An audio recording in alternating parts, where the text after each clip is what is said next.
Olá, alunos do oitavo ano. A gente está dando continuidade ao capítulo do livro. O tema da aula de hoje será angiospermas, plantas com fruto. As plantas, nós estudaremos os 4 principais grupos.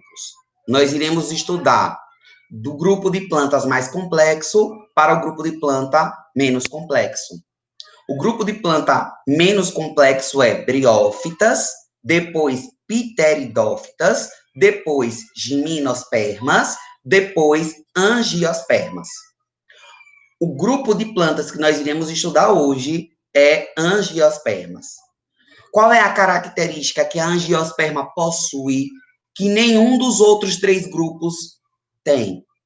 É a presença de fruto. Apenas plantas com fruto estão dentro do grupo das angiospermas.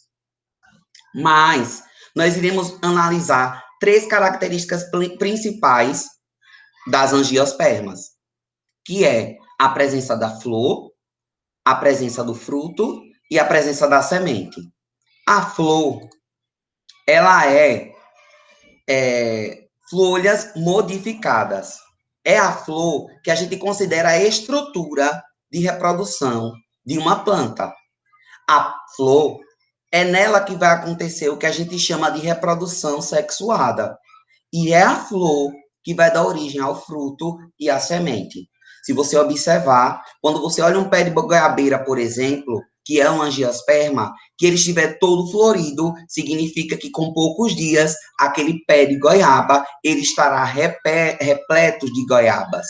Por quê? Porque é a partir do desenvolvimento da flor que se origina o fruto. Aqui é um exemplo de uma flor, de uma planta que a gente chama de hibiscus, que é essa planta aqui, essa flor aqui, certo?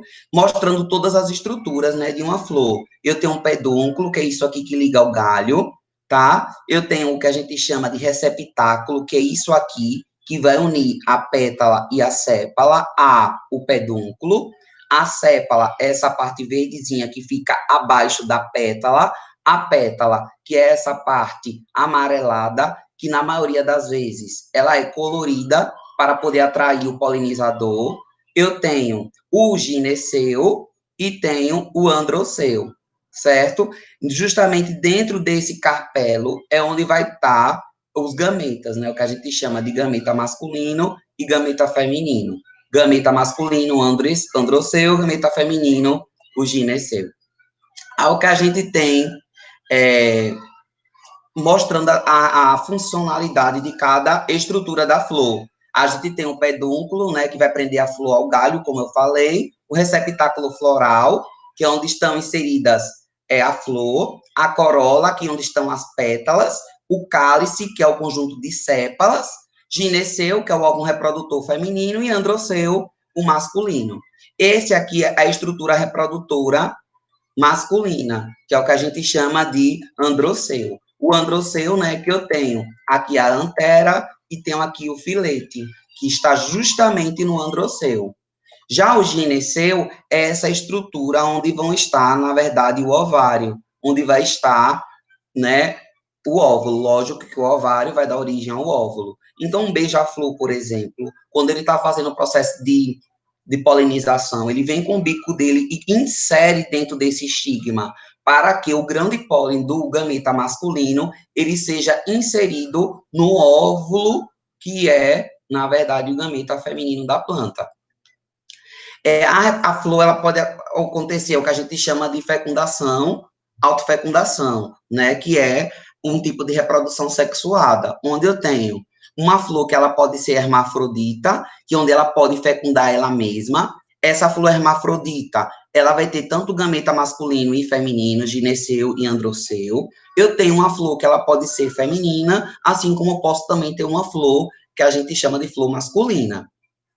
O que seria a autofecundação?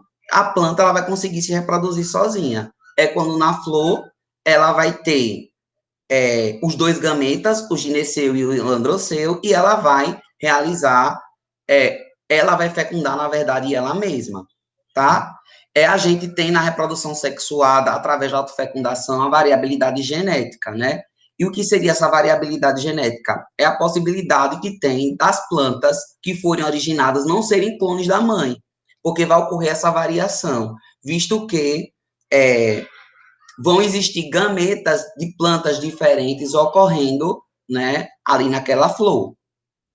A flor sexuada, né, existem vários mecanismos de se evitar, no caso, a autofecundação, né? Quando você tem um amadurecimento dos órgãos em épocas diferentes, né? E quando o androceu, ele é inferior ao gineceu. Veja essa aqui, o que está acontecendo. Ó. O androceu, ele é inferior ao gineceu. Então, não tem como o estame desse órgão reprodutor masculino liberar o grão de pólen para cair aqui dentro, tá? Visto que o androceu ele é menor que o gineceu, né? Mas também ocorre a fecundação sexuada através da fecundação através de polinizadores, né? Eu tenho, por exemplo, como polinizador o próprio vento, que pode levar o gameta masculino de uma planta para outra, de uma flor para outra, assim como também pode ser levado através de abelha, através de beija-flor.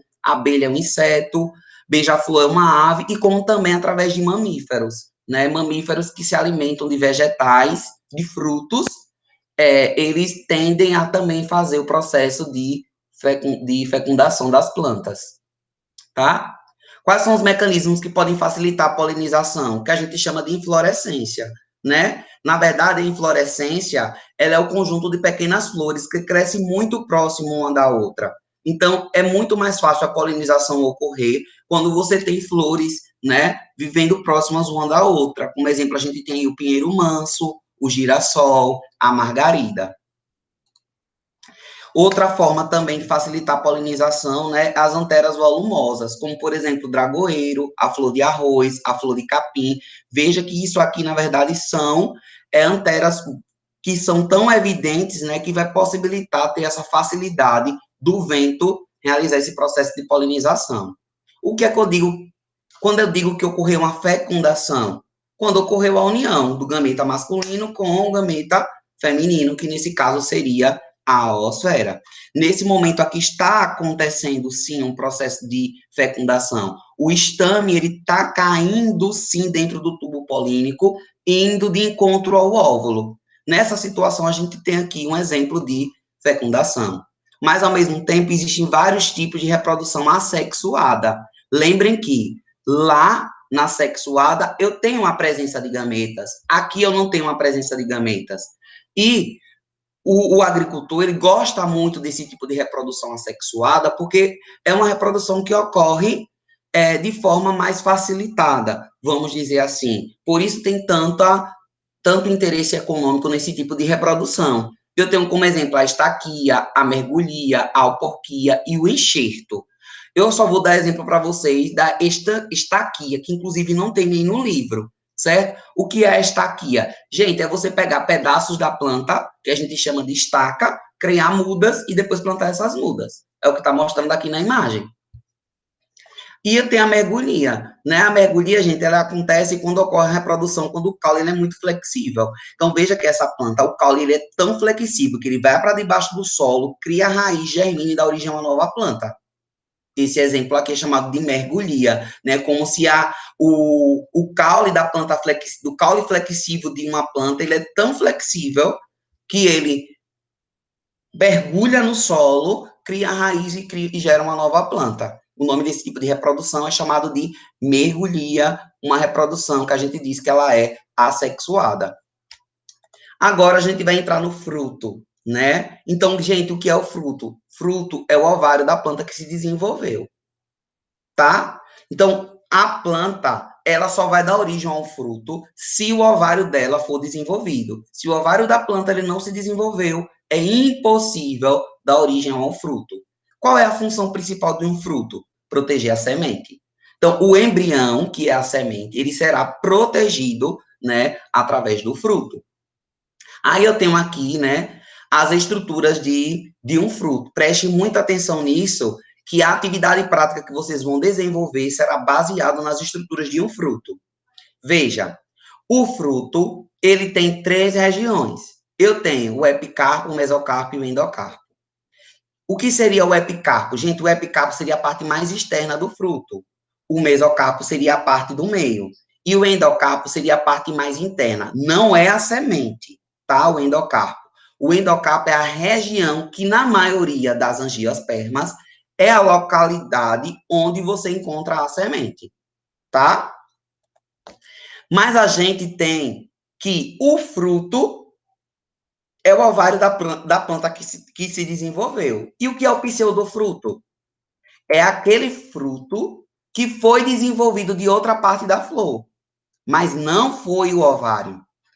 Eu tenho pseudofrutos, que são chamados de pseudofrutos simples e múltiplos, tá? Os múltiplos são aqueles pseudofrutos que vão desenvolver inflorescências, no caso do abacaxi. Então, a maçã é um pseudofruto, o morango é um pseudofruto, o caju é um pseudofruto. Então, quem é o fruto do caju? É a castanha, porque a castanha foi desenvolvida a partir do ovário.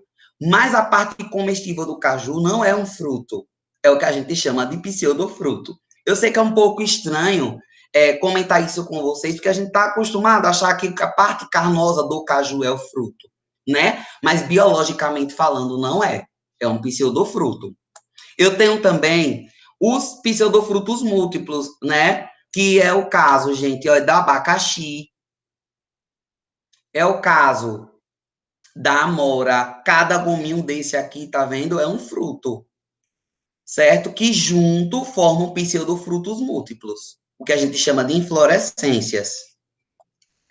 A aula de hoje está bem gostosa, né? Tanto fruto aí, com uma imagem bem evidente, né? A coloração chama muita atenção dos frutos. E não só a gente, né? Chama também a atenção dos polinizadores, né? Por isso que a polinização ocorre através dele. E os animais, eles são atraídos através justamente da cor dos frutos, né? Para que ele possa se sentir atraído e poder se alimentar.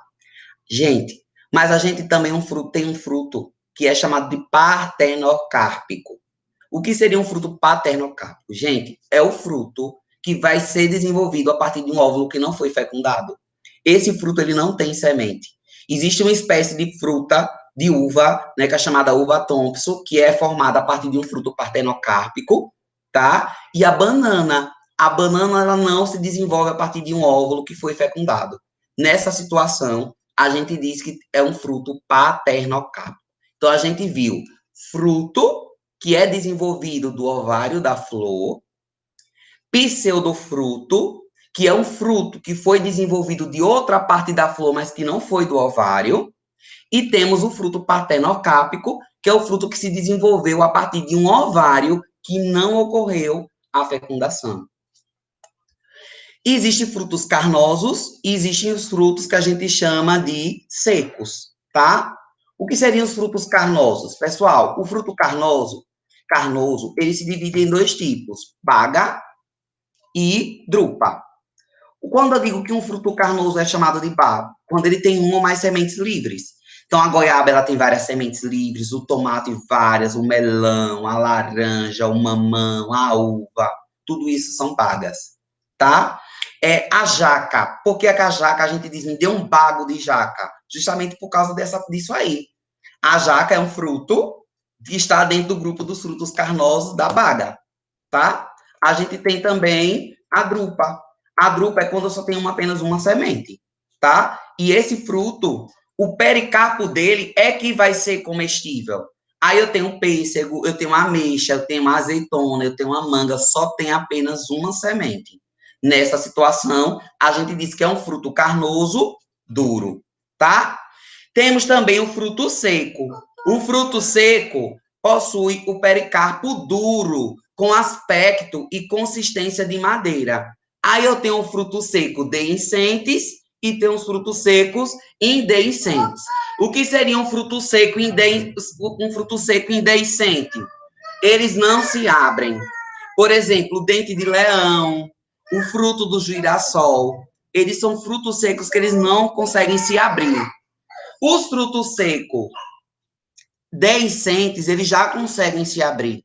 é o caso do urucum, é o caso do amendoim, assim como também o caso da castanha do Pará, tá? Aí aqui eu tenho um mapa conceitual, né, resumindo um pouco de tudo aquilo que a gente viu sobre fruto. Eu tenho fruto que é carnoso e seco. O fruto carnoso se divide em baga e drupa. Baga, desculpe, é quando tem uma ou mais sementes. Drupa é quando eu vou ter apenas uma única semente. E essa semente, ela vai ser dura. Os frutos secos, eles podem ser deiscentes ou indeiscentes. Quando é que ele vai ser deiscente? Quando o fruto vai se abrir. O amendoim. Quando ele vai ser indeiscente? Quando ele não se abre. Por fim, a gente entra agora na semente. Gente, a semente, ela é o óvulo da planta que foi fecundado. Qual é o objetivo da semente? É proteger o embrião. É dentro da semente que eu vou ter o embrião da planta. Então, a semente, ela vai ter, aqui está, na verdade, uma semente aberta em corte transversal, né? Onde eu tenho essa região aqui nutritiva, que a gente chama de albume. Tenho essa estrutura aqui que pode dar origem a uma nova planta, que é chamada de embrião. E tenho essa estruturazinha aqui, que é o que a gente chama de cotilédone. Certo? As sementes, elas podem ser de dois grupos. Ela pode ser uma monocotiledônia, quando ela apenas tem um cotilédone. Mono vem de um, cotiledônia vem de cotilédone. Ou ela pode ser dicotiledônia, que é quando a semente ela tem dois cotilédones, no caso do amendoim. Se você pega um grão de feijão, você consegue cortar ele em duas partes. De um lado eu tenho um cotilédone, do outro lado eu tenho outro cotilédone. Ou seja, o feijão, ele é uma dicotiledônia, porque ele tem dois cotilédones. Mas é diferente do milho. Se você olhar o milho, você não consegue fazer um corte como o do feijão. Você não consegue dividir em dois cotilédones o grão do milho. Por quê? Porque o milho, ele é uma monocotiledônia. Aí a gente tem algumas diferenças, certo, pessoal, entre a mono e a dico. A mono, ela tem 3 sépalas e 3 pétalas. A dicotiledônia, ela é pentâmera, aqui é trímera. Aqui na monocotiledônia, eu tenho que as nervuras da folha, elas são paralelas, mas aqui você percebe que a nervura ela é mais ramificada, tá?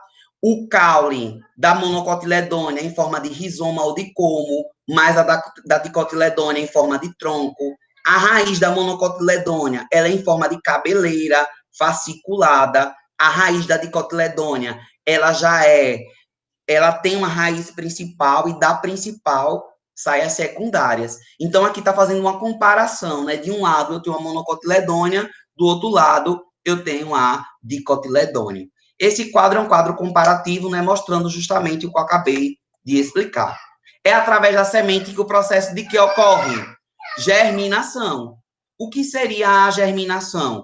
É o desenvolvimento do embrião em uma nova planta. Então, é a partir da germinação da semente que uma planta nova, ela se origina, certo? E existem condições para favorecer o crescimento dessa planta, o desenvolvimento dessa semente, que é a umidade, é a temperatura e é o oxigênio. Mas, ao mesmo tempo, tem um momento que a semente ela passa por um estágio que a gente chama de dormência ou latência, né? O que seria essa latência? Gente, é o estado em que a semente fica imutável, em condições adversas, mas sem perder a sua capacidade de se desenvolver. É aquele experimento que a gente está cansado de fazer do grãozinho de feijão em um algodão úmido, né, com água. O que é que acontece com aquele grão de feijão? Aquele grão de feijão nada mais está do que em estágio de latência, dormente. Ele só é necessário ser colocado em uma condição que permita o desenvolvimento daquela semente, que ela vai conseguir, né, realizar o seu desenvolvimento. As sementes, elas sofrem dispersão por animais, pela água, pelo vento, pelo fruto. Dentro do grupo desses animais, eu posso atender a essa dispersão através de aves, mamíferos e insetos, principalmente. Mais ainda, animais que voam, beija-flor, abelha, morcego, tá?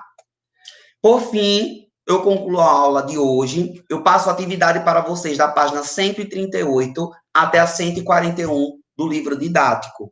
tá? Lembre de fazer o cabeçalho, colocar a turma, o nome de vocês completo. Isso é muito importante para o meu trabalho. Envie a imagem para o meu privado no WhatsApp e, de preferência, até o meio-dia. Eu estou de plantão para qualquer dúvida que vocês tenham com relação a esse conteúdo, tá? De 8 até o meio-dia da manhã de hoje. E nós precisamos também fazer uma atividade prática. Todos os professores passarão uma atividade prática para vocês desenvolverem. E a minha atividade prática vocês entregarão de hoje a 8. Hoje vocês entregam a atividade do livro, de hoje a 8 vocês entregam a atividade, tá? O tema da atividade é camadas de um fruto, pessoal. Então vocês vão escolher qualquer fruto que vocês tenham na casa de vocês, certo? Vão gravar um vídeo de até 60 segundos. E o que é que vocês vão mostrar nesse vídeo para mim? As camadas que esse fruto que tem na sua casa possui. Eu quero que você mostre para mim qual é a camada desse fruto que equivale ao epicarpo, ao mesocarpo e ao endocarpo. Me diga se esse fruto é um fruto carnoso, se ele é um fruto seco, se ela é uma baga, se ela é uma drupa. Todas essas características de fruto que a gente acabou de ver, eu quero que vocês falem nesse vídeo de até 60 segundos. De preferência, abram o fruto para que vocês possam analisar todas as camadas. No YouTube, imagens da internet, vocês podem encontrar o fruto que você tem na sua casa com as camadas que ele possui, para que você não faça e desenvolva a atividade errada. Qualquer dúvida, só é falar comigo no WhatsApp. Nesse vídeo, se identifique com o seu nome, o colégio que você estuda, sua turma e qual é o nome do seu professor. É importante que você esteja fardado para gravar esse vídeo. Terminou? Me envie no grupo, no WhatsApp privado, tá? Para que eu possa registrar que você fez a sua atividade. Não esqueça também, se possível, de colocar esse vídeo no Instagram. Marque o Colégio Esplendor, Colégio São Salvador, desculpe, Maquel Bruno, que é o meu Instagram, hashtag Fica em Casa, hashtag Professor Top, hashtag Aluno Top. Fico no aguardo da atividade de vocês, meu querido, meus queridos. Eu encerro a atividade de hoje, a aula de hoje. Agradeço a cada um de vocês pela atenção. Fique em casa e deixe que a escola vá até você. Obrigado.